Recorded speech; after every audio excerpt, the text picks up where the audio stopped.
We didn't find out that Katie had a problem until she was 13 months old. And then she was not diagnosed mentally retarded until she was 4. And we had spent from the time she was 3 months old till the time she was 13 months old in and out of physicians' offices trying to get a diagnosis. And by the time we found out, we had mixed feelings. We were glad that it was over, and we were totally devastated that it wasn't the answer that we wanted. It wasn't until she went to special ed classrooms that she started separating herself out as something odd. She was in classrooms with kids who couldn't talk, who couldn't walk, who had the normal stereotypic retarded behaviors, and Katie emulated those. And so it wasn't until those things started happening that we got a real good grip that things were not the way we wanted them to be. I met Katie and her parents about 3 years ago. At the time, the parents were trying to make sure that Katie was fully included into programming. There were lots of discussions of fears going on because Katie had been in a special education preschool handicap program. And what Eric and Linda wanted was more than that, and they wanted a regular classroom setting and social skills for their child. I would just say that each child is different, and that there are other full inclusion children in this building, and every one of them is totally different, and that there always has to be a definition of what that term means, because for some parents full inclusion is something totally different. Full inclusion is where the child is home-based in a regular classroom, and whatever services they need are given to them in that classroom as much as possible.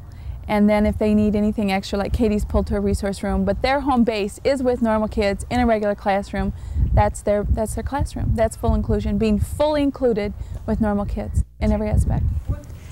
The thing that we did right away when she came to Willowbrook was I assigned the teacher that would be teaching Katie in the spring, and that teacher prepared in the summer. She did some reading about what full inclusion meant to her and how it would play out in her classroom, and she was prepared for Katie. She met with Katie during the summer and so on. I've known Katie for about 3 or 4 years, and when I knew that she was going to be coming into 3rd grade, I wanted to have her in my classroom. So I asked if she would be in the classroom with me, and that she would be a special person in the class. The first day of school, I said that we're a family and that we're all going to be a part of this family, so we just all work together. Students are always anxious to help her read. They're anxious to help her with spelling, with math. They always want to be with her. Outside in the playground, they will be with her. She's a friend to everyone, and the boys as well and the girls enjoy being with her.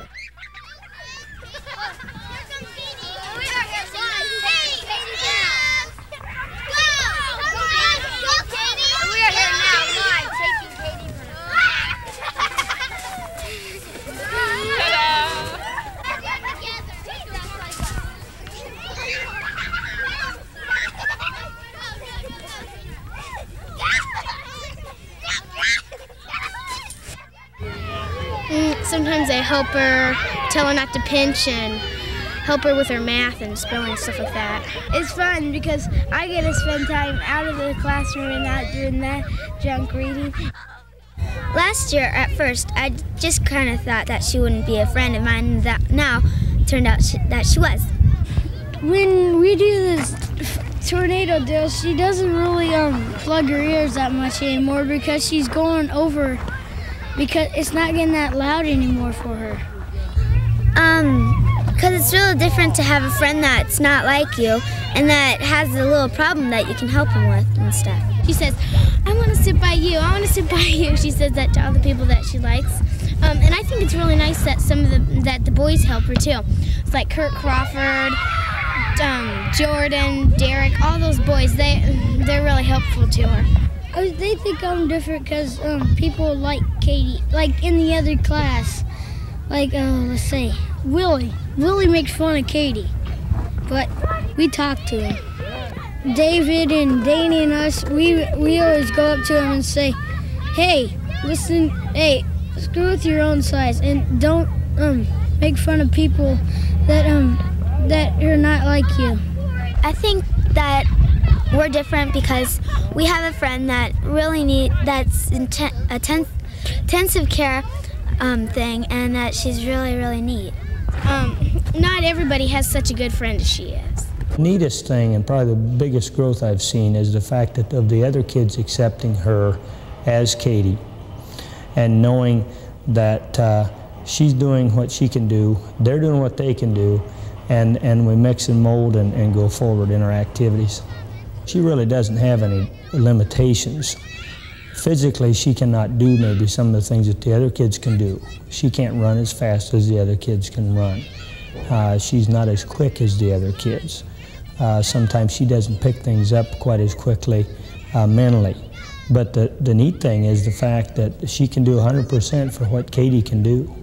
I need to share this. One of the neatest things I think about our school is the fact that it isn't just a classroom, it's a school where everyone is supposed to be accepted.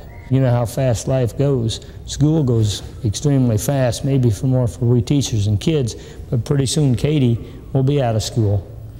And there's no use setting her off or anybody else off in little corners or their special rooms, because we can't do that in society very easily. Let's mold and work together, and so that we can learn and live with each other once we get out of school.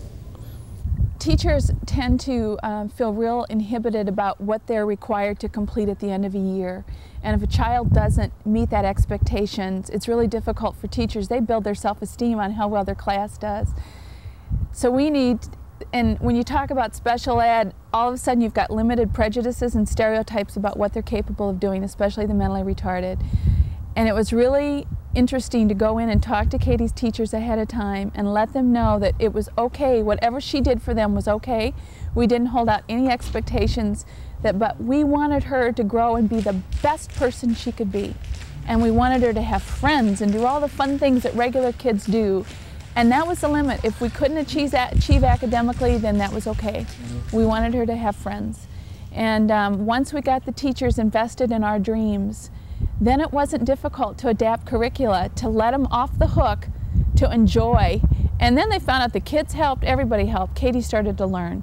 And nobody had to be a special ed teacher to teach her how to learn. She just did it because she was around kids who were excited about learning, and the teacher was invested in the same thing we were. Katie won't fail. She may not, this program may not work for her, but she'll never fail if we always allow her to do her best and call that good.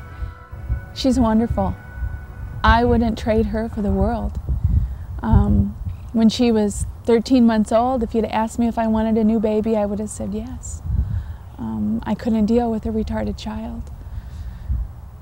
I can't imagine what life would be like without her.